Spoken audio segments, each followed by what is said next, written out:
Working at a remote Alaskan weather station wasn't just about taking temperatures. There were bizarre and eerie rules I had to follow that you wouldn't believe. Get ready to be surprised by the unexpected challenges of this isolated job. When I first signed the contract, the idea sounded poetic. A 6-month assignment in the middle of nowhere, surrounded by snowdrifts, silence, and stars untouched by light pollution. I told myself it would be like living inside a snow globe, calm and serene. I'd even fantasized about solitude. No traffic, no ringing phones, no neighbors blasting music at 2 a.m. Just me, a handful of coworkers, and the vast, undisturbed wilderness. But Alaska doesn't offer solitude. It offers isolation. And isolation is a different beast altogether. I arrived at the weather station by bush plane, our last link to the outside world for the season. The landing strip was little more than a patch of flattened snow, half covered in fresh drifts. A snowcat was already waiting for me, engine idling and billowing steam into the icy air like some metallic beast breathing in the cold.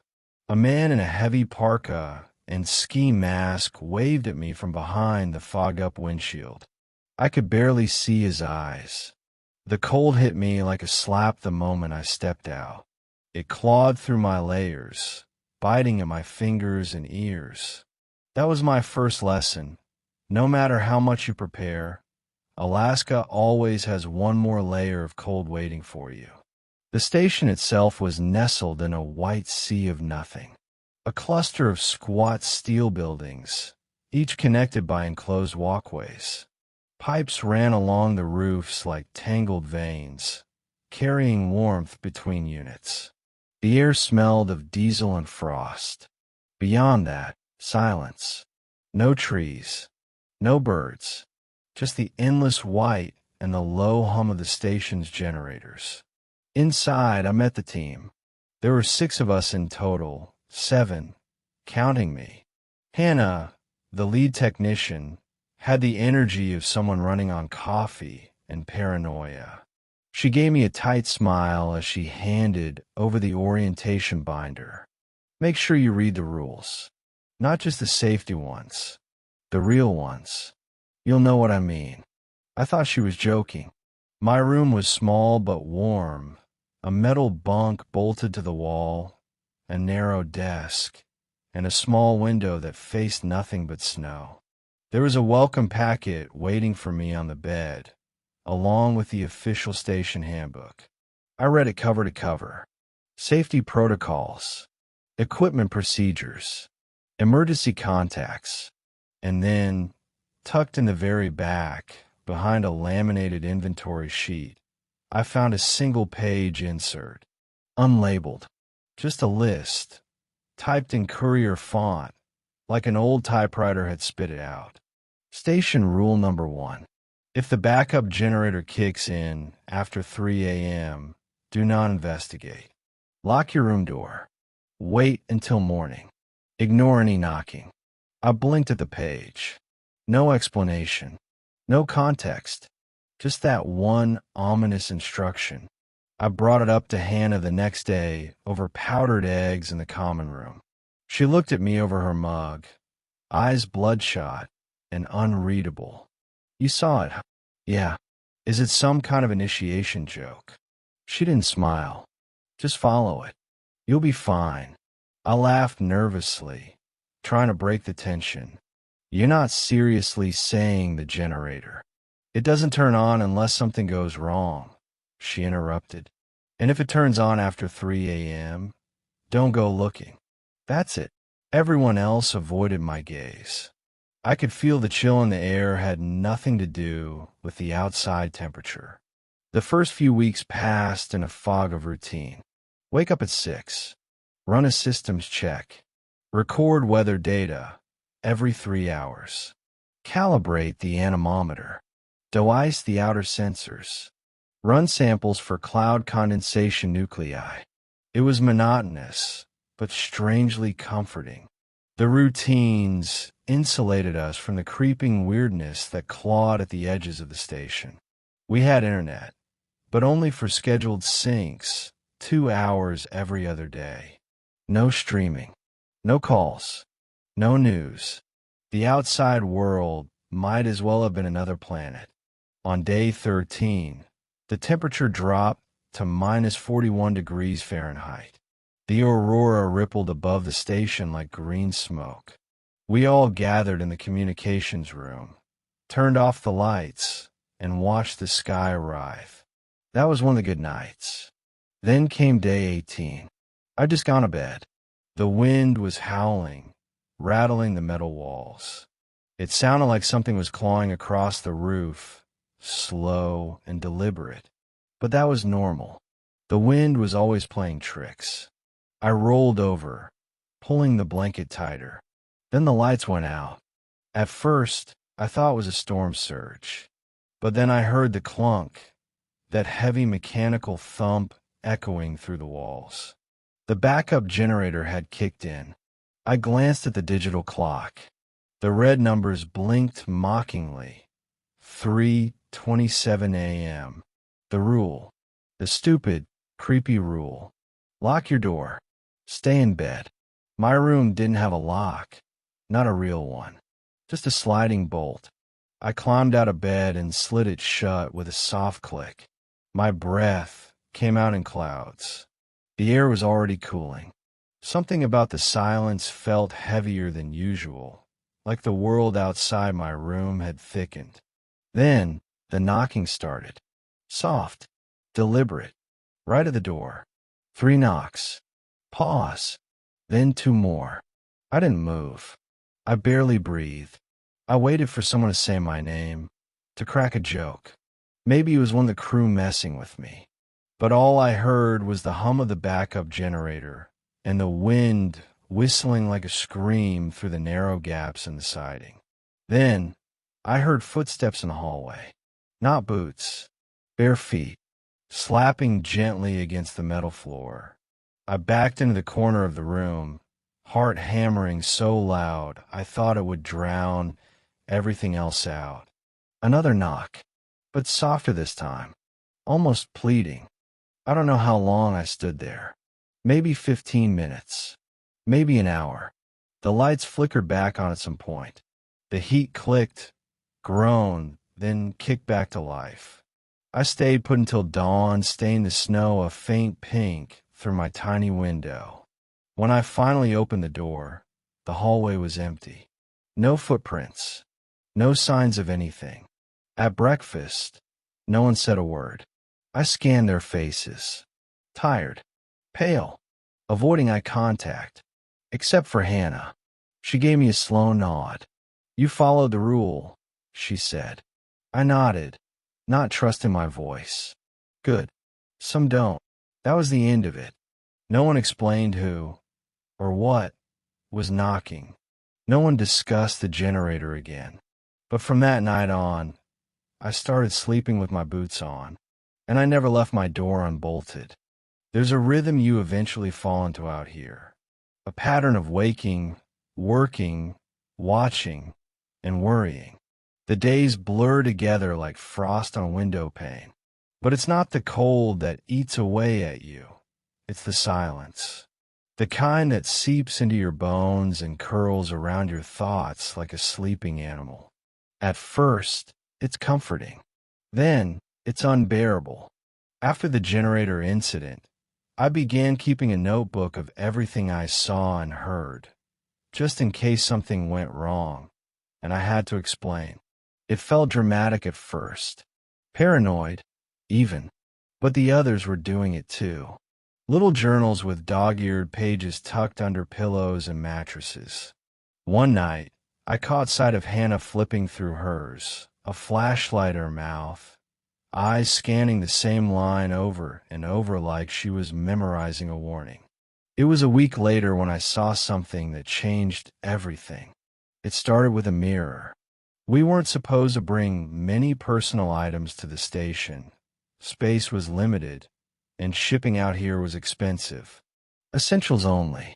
I'd followed the list exactly, except for one thing, a small metal shaving mirror, just big enough to see my whole face. That mirror became my lifeline. Some mornings, it was the only thing that reminded me I existed. I'd stare into it during long shifts, trying to recognize the man behind the stubble, the pale skin, the eyes that looked more tired each day. Then one morning, it cracked. No one had touched it. No one had dropped it.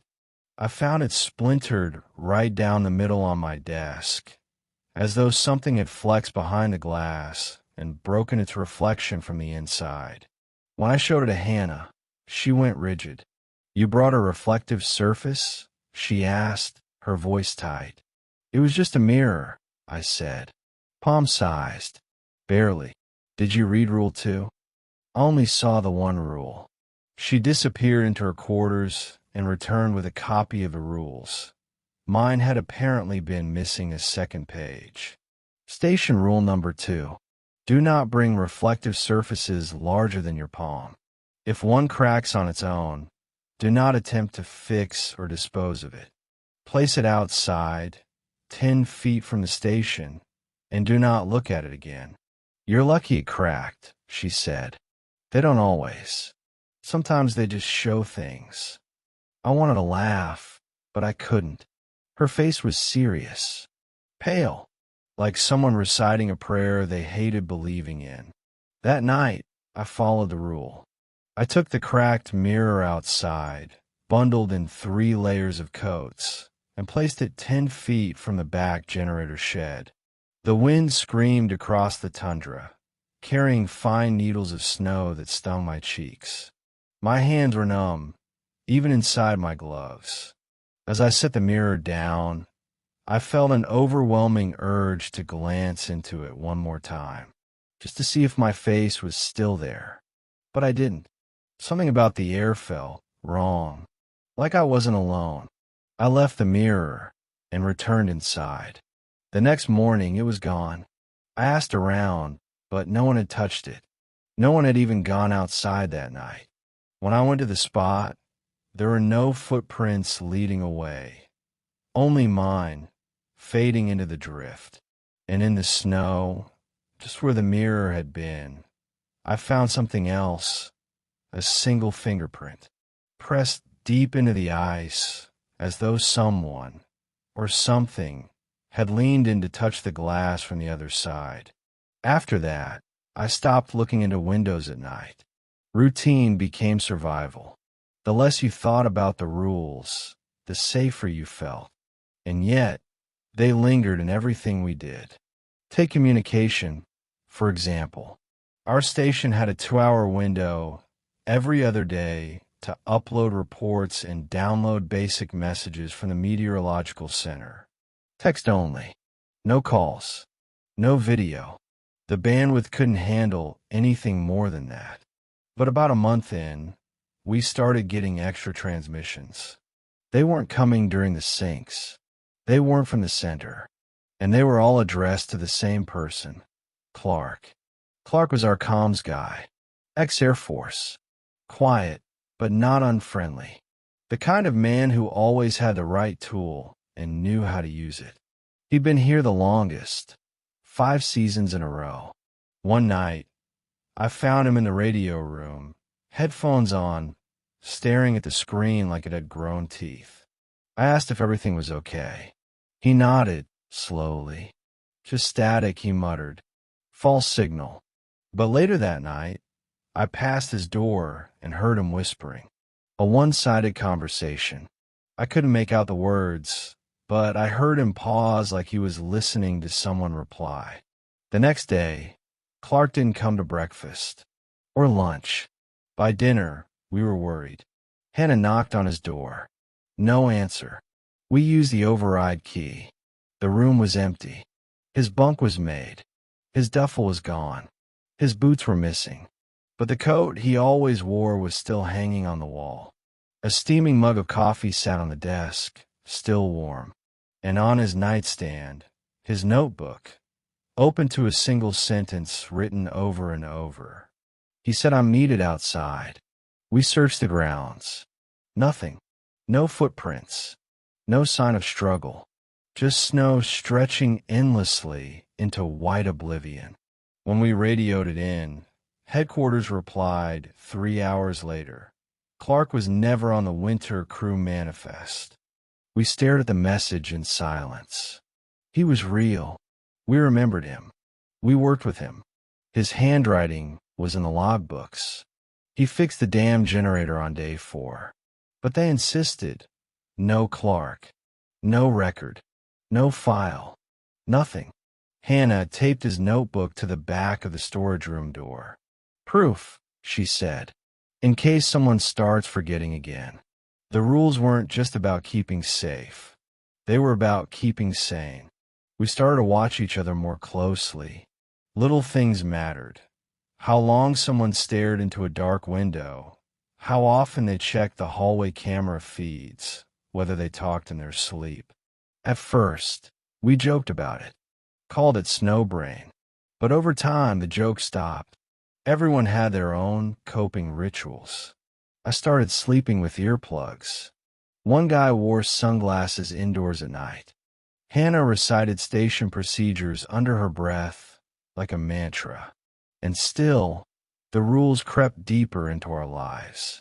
I remember waking up one night to the sound of laughter. Soft, muffled, female. I thought it was one of the others watching a movie, maybe playing something old on a laptop. But when I opened my door, the hallway was empty. The laughter was coming from the supply room. I followed it slowly, heartbeat in my throat. It stopped the moment I touched the handle. Inside, the lights were off. The room was cold, but one of the food containers had been pulled open. Cans spilled everywhere. And in the frost on the window, someone had drawn a perfect circle with a smiling face inside. Smiley didn't look friendly. I closed the door and backed away, suddenly aware that the hallway behind me felt darker than it should have, as though someone was standing just outside the range of the emergency lights, watching. That night, I added something to my own version of the rules. Unofficial rule number 3. Don't answer voices that sound familiar. Don't follow laughter. Don't trust anything that looks too human. We weren't alone out here. We never had been. The weather station existed at the edge of something. Not just the physical world, but something else, something that brushed against reality like a hand through fog. It didn't scream or attack. It just observed, waited, manipulated, nudged people toward doors that should never be opened. And those rules? They weren't superstitions. They were lifelines. Guidelines to keep you from making eye contact with the thing peering out of your cracked mirror.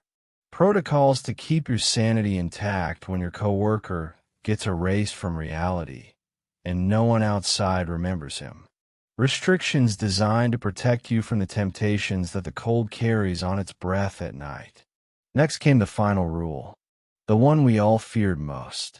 In the red parka man who waited just beyond the edge of the floodlights. It happened 3 days after Clark disappeared. We were sitting in the common room, eating dinner in silence. Again, the weather had been brutal all week, and the cold was sinking into our bones no matter how high we cranked the heating systems. The wind howled like it was alive, slamming against the station walls, as if trying to peel back the layers of metal and insulation to get at us. Nobody talked about Clark anymore. His name was erased from the daily logs. His belongings cleared out, and his absence absorbed like snow covering old tracks. But his notebook remained, still taped to the back of the storage room door. A reminder, a warning. That night, the camera monitors in the main hallway flickered. Just once. A quick stutter, then static for less than a second. But when the feed came back, something had changed. In camera feed 6, facing the southern perimeter gate, there was a figure standing just outside the motion light perimeter. He was still, unmoving, as if he had been there for hours. A red parka. I blinked at the screen, expecting it to refresh, to glitch again, to show nothing. But the image remained. A tall man, red parka, fur-lined, hood obscuring his face. He was waving, not in a frantic way, not for help. It was slow, deliberate, like he knew we were watching. I call Hannah. She rushed in and stared at the screen, her jaw tightening as she dug into her coat pocket. From it, she pulled out the last page of the rules, the one I'd never seen before. She placed it down in front of me without a word. Station rule number 3.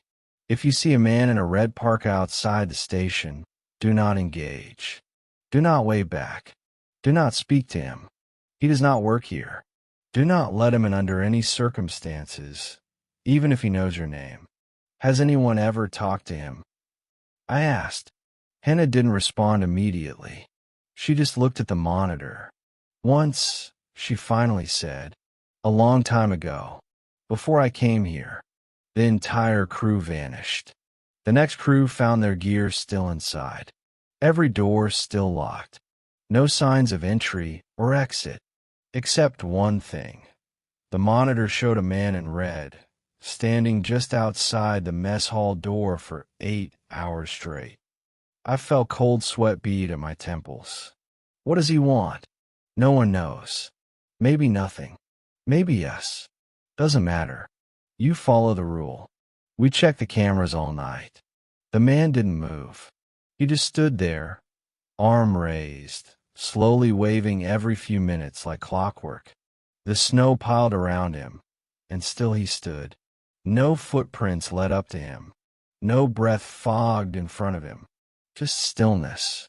By morning, he was gone. But that wasn't the end of it. Later that day, I received a message during our regular sync cycle. From Clark_West, internal. Subject: let him in. He's cold. Don't make him wait. I stared at the message, heart thudding. It made no sense. Clark was gone. Vanished. HQ insisted he never existed. But here was his name, tied to our internal station network, sending a transmission that chilled me more than the -40 degrees Fahrenheit wind ever could. I showed it to Hannah. She didn't even blink. Delete it, she said, and never open anything else from him. They can mimic now. Mimic what? Us. The next time I saw him was 2 days later. I was working alone in the supply wing, checking off inventory when I felt it. The heavy sensation of being watched. It wasn't just paranoia. I'd grown familiar with that. This was different, like a tether tightening around my neck. I glanced up at the small, reinforced window across the room. There he was, the red parka, standing just beyond the glass. Motionless. No wave this time. Just staring. Except the glass didn't reflect him clearly. The window was too dirty. And yet, I could make out his face. It was mine. Same eyes. Same scar on the cheekbone. Same expression of restrained panic. I staggered backward, nearly knocking over a box of de-icing equipment. When I looked again, he was gone. I didn't tell anyone that time. I just wrote in my notebook. Later, I passed Hannah in the corridor. She stopped and looked at me with narrowed eyes. You saw him again, she said flatly. I nodded slowly. You talked to him? No. Good. You feel like you should? Yes. She exhaled, long and slow. That's how it starts. You see yourself in him. Then you hear your voice coming from outside. Then he's knocking. The following night, the knocking came again. Not like the generator night. This was lighter, softer, more rhythmic, almost polite. I sat in bed, fully clothed, staring at the door. My flashlight was flickering. The main lights had cut out an hour ago from another voltage fluctuation, common, but always badly timed. Then I heard it, my voice, coming from the other side of the door. Hey, it said, muffled. It's me. You locked the door on me. A perfect imitation. Pitch, tone, inflection. It was me. I covered my ears and started humming. Then another voice, this time Hannah's. Urgent, angry. Open the door. Now. But I knew better. I had seen Hannah just 10 minutes earlier. She was still in the equipment room. I had passed her on my way back here. The voices persisted for nearly 20 minutes, switching between familiar crew members, whispering, pleading, threatening. Then silence. And then, faintly, barely audible above the hum of the walls, I heard something that broke me. Crying. A soft, trembling weep. Like a child. And it was coming from the vent above my bed. We stopped going anywhere alone after that. The red parka man kept showing up on cameras, in window reflections, even once in a photograph I accidentally took during a morning systems check. There he was, behind the main antenna array, waving. Same posture, same distance, always just outside the boundary of motion-activated lights. One morning, an empty coat, red, fur-lined, was found hung neatly in the central corridor. No footprints, no snow, just placed there, waiting. We burned it in the incinerator. The smell was horrific, not synthetic, not wool, something darker, meat-like. And when the fire died down, what remained wasn't fabric. It was bone, blackened, hairline thin, curved like a rib. It was Hannah who finally snapped. She hadn't slept in 3 days. Her eyes were red, pupils dilated like she was drugged. She kept muttering the rules under her breath like a prayer. I found her in the comms room, typing furiously into the manual broadcast terminal, one we never used. "What are you doing?" I asked. "Warning them," she said. "All the other stations. If we break protocol, he moves closer. If they know, maybe he won't." She didn't finish. The monitor glitched. For a second, the screen showed a view inside the room. Our room. As if someone was watching us through the wall. And in the reflection of the monitor glass, standing behind her, was the red parka man. I turned. No one was there. But Hannah screamed like she saw something I didn't. She shoved me aside, sprinted down the hall, and locked herself in the sub-basement. We found her 6 hours later. She was sitting in the dark, whispering to herself, holding a broken piece of mirror to her throat.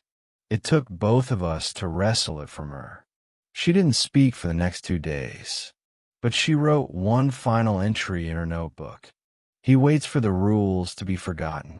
They're not for safety. They're for containment. The snow hasn't stopped for 4 days now. Satellite contact is failing. Cameras are glitching randomly. And the generator's been humming even when there's no power outage. But last night, it didn't turn on at 3 a.m. It turned on at 2:47, and someone was already knocking when I woke up.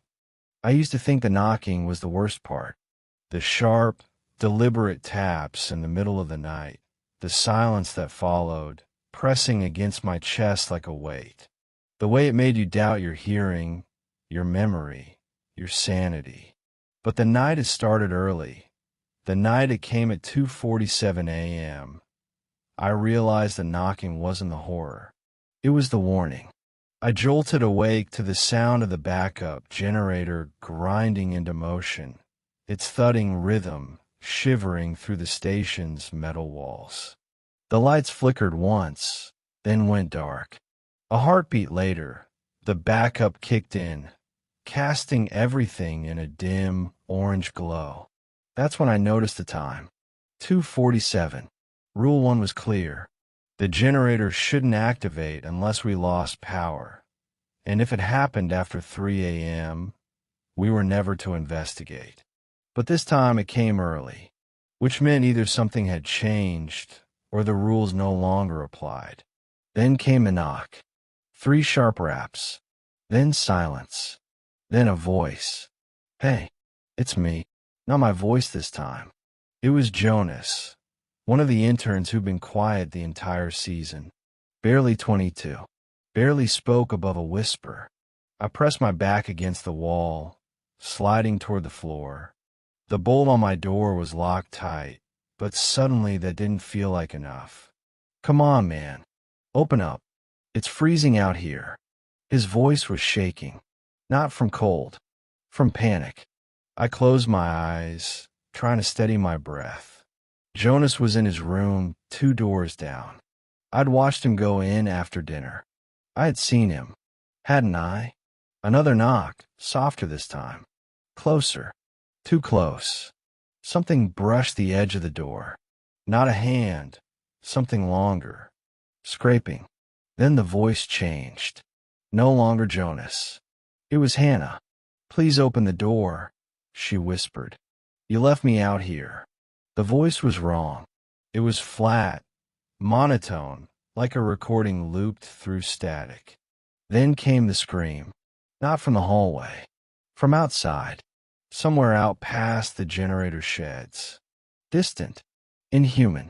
It rose and fell like a dying engine grinding against steel. A sound that didn't belong in this world, or any world humans should be living in. Then everything went silent. No generator. No wind. No voices. Just a silence so dense it felt alive. When I finally opened the door at dawn, the hallway lights buzzed weakly. No one was around. I walked the halls in my thermal socks, careful not to let my steps echo. And then I saw it. A single red parka, laid out on the floor in front of the kitchen door. Arms stretched toward it. Inside the hood, nothing. Just darkness. Pitch black. As though the hood wasn't empty, but endless. I stood over it for a long time, unsure if it would move, if it would rise. Then Jonas turned the corner, rubbing his eyes, yawning. You up early too? My throat locked. Were you out here last night? I asked carefully. He blinked. What? No. Slept straight through. Heard the generator this morning, though. Weird, right? I nodded slowly. He didn't see the parka. It was right in front of him, but he stepped through it, like it wasn't even there, like it was only for me. After that, I stopped trusting my senses. Reality had begun to bend. Doors that should have been locked opened without a sound. Walkways shifted slightly, measurements off by inches every day. The temperature log showed fluctuations that shouldn't exist. Rises and falls of 20 degrees within seconds. At one point, the radar picked up a moving mass directly above the station, 30 feet wide, hovering, then gone. And then came the worst part. The crew started acting strange. Jonas hummed to himself constantly, the same tune over and over, a lullaby I didn't recognize. Hannah, who'd once been the anchor holding us together, now spoke to herself openly, answering questions no one asked. She scratched at the walls with her fingernails, murmuring numbers, a different one each day. 42, 9, 17. One morning, I found her standing in the generator room, staring into the spinning turbines like they were whispering secrets only she could hear. When I called her name, she didn't blink, just turned to me and said, "It wants us to forget. Once we forget, it can come inside." Then she smiled. That night, I bolted my door tighter than ever. I shoved my desk in front of it, turned off all lights. At exactly 3 a.m., the humming started. Not the generator. A low-frequency tone vibrating through the metal walls. It vibrated through me, through my teeth, through my spine, like it was trying to rewrite something inside me. And then the voice returned. But this time, it was mine again, crying, whimpering, begging. Please let me in. It's cold. I'm lost. over and over. I pressed my hands against my ears and wept. Not from fear, from recognition. Because it wasn't just imitating me. It was me. A part of me that had been pulled out, copied, weaponized. And then I remembered what Hannah said. Once we forget, it can come inside. So I grabbed my notebook. I wrote everything. Every moment. Every sound. Every face. I reread my past entries. I reminded myself who I was. Where I came from. My mother's name. The city I was born in. The way snow smells before a blizzard. I would not forget. I would not let it in. Morning came. Except it didn't feel like morning. The sun hadn't risen. The clocks were frozen at 2:58 a.m. Outside, the snow had stopped. The sky was black, not dark but void. No stars. No aurora. Just absence. Jonas was gone. His room was open. Empty. No bed. No walls. Just a single mirror bolted to the floor. I didn't look in it. Hannah was gone too. Her notebook was still taped to the door. I tore it down and flipped through every page. The last entry read, "It's inside now." I ran to the comms room. Tried to send a distress signal. The screen was blank. The systems were all active, but no interface. Like the machines were pretending to work. Mocking me. That's when I heard footsteps. Not from the hallway. From inside the walls. Heavy. Slow. Dragging. I turned toward the sound, just as the temperature dropped. The cameras blinked to static, then returned. Feed 6, the south perimeter, lit up. The man in the red parka was gone, but the door to the station was open. The lock torn clean off. He was inside. I ran, bolted the comms room door, pushed cabinets in front of it. But I could hear him now, moving without footsteps, breathing without lungs. The lights flickered, and the walls began to bleed. Not blood. Data. Strings of weather codes, names, years, error logs, spilling out and dripping, glowing text down the metal, pouring like rain onto the floor. The rules, the warnings, all melting. Then silence, until he whispered from behind the vent, "You forgot something." My notebook was gone, stolen, erased, and with it, the last thread of myself I had clung to. I don't know how long I sat there. Time had stopped obeying the rules, just like everything else in this place. The clocks had frozen at 2:58 a.m., but the emergency floodlights outside had somehow shifted, casting long, unnatural shadows into the comms room. I could hear the hum of the backup generator beneath me, its rhythm now a dull, droning pulse, as if the station itself was breathing. My notebook was gone. My memories, the real ones, felt slippery, like ice melting through my fingers. I remember my name. I remember my mother's voice, the smell of diesel from the landing strip. I remember the first rule. I remembered not to let him in. But I didn't remember how long I'd been alone. I didn't remember what month it was, or what year. And somewhere in the deepest part of my gut, I feared this place had taken more from me than time. It had taken truth. I emerged from the comms room slowly, stepping over the broken remains of the barricade I'd built the night before. The hallway was darker than it should have been, the overhead bulbs flickering one by one behind me as I moved. The walls were damp with condensation, or were they weeping again? The red parka was gone, but I could still smell it. Not the fabric, the rot, like decayed copper wiring soaked in blood. Room by room, I searched for any sign of the others. Jonas, Hannah, even Clark, who might never have existed, if HQ was to be believed. But the rooms were empty, silent, cold. Their belongings remained. Personal items still placed neatly beside beds. Old thermals hung on wall hooks. empty coffee cups in the sink. But no people, no breath, no noise. The snow outside had stopped falling, yet something thick and white clung to the windows, not ice. It was as if the station was buried beneath a glacier of memory, and I was the last thought still flickering inside it. The generator suddenly cut out. No noise, no warning, just gone. The station plunged into darkness, and I staggered, hands outstretched, toward the emergency equipment room. I'd passed it 1,000 times. I could find it by instinct. Inside, I reached for the flare gun, but something reached first. A hand, cold and wet, clamped down around my wrist. Not pulling, not hurting, just holding.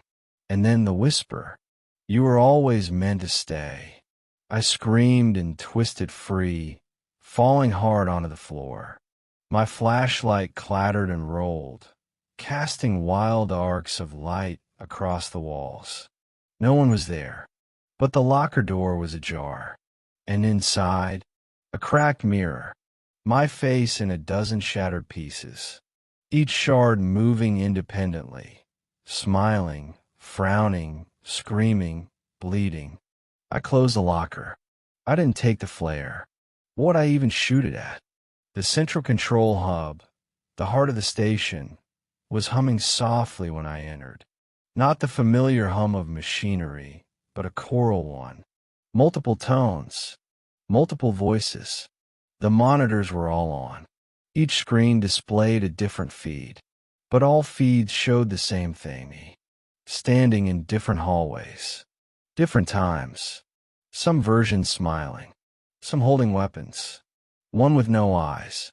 They moved independently, but when I looked closely, all of them slowly turned, at once, toward the camera, toward me. I backed away, ball rising in my throat, and that's when the central feed, a view of the outer perimeter, flickered to life. The red parka man was there, but this time he wasn't waving. He was walking, toward the building, toward me, and as he stepped under the flickering motion lights, I finally saw his face. It was all of us, every crew member, every iteration of me, layered, melting together, a chorus of features, eyes blinking out of sync, mouths forming silent words that no ears should ever hear. He raised a hand and knocked 3 times. I turned from the monitors and bolted. There was only one place left to go, the sublevel, the lowest part of the station, half buried in permafrost, accessible only through a reinforced hatch in the equipment hallway. I'd never been down there. None of us had. We were told it was sealed off decades ago. Old storage, old wiring. Unsafe. But the hatch was open. Not wide, just a crack. Just enough. And from below, a light pulsed, warm and amber like candlelight. And the smell, it was familiar. A smell I hadn't experienced in years. My childhood bedroom. My father's pipe. A campfire on a warm summer night. The comfort of forgetting. That's what this place is. Not a weather station. Not a facility. Not a prison. It's a place that makes you forget who you are, until the thing waiting beneath the ice can wear you. I know this now, because when I entered the sublevel, I saw myself, sitting in the dark, eyes blank, hands folded in my lap, waiting. And when he looked up, he smiled and said, "Took you long enough." The thing that lives here, the red parka man, the knocking, the false voices, the mirrors, none of them are real in the way we define it. But they're real enough to make you doubt, real enough to erode your memories, to smooth the edges of who you are until there's nothing left but the shape they can pour themselves into. And now, I understand the rules. They weren't just instructions. They were warnings. They were barriers. And once we broke enough of them, the walls fell. and it walked in. I'm writing this now because I remember, for the first time in days, or maybe weeks, I remember who I am, what I came here to do, what I've seen. I don't know how long I'll hold on to it. The snow has a way of burying things, memories, people, time. But if you find this, if you're reading this, don't come here. Don't accept the job. Don't follow the coordinates. Don't let curiosity bring you to the edge of the world. Because once you step into this place, it learns your name. And once it learns your name, it never forgets.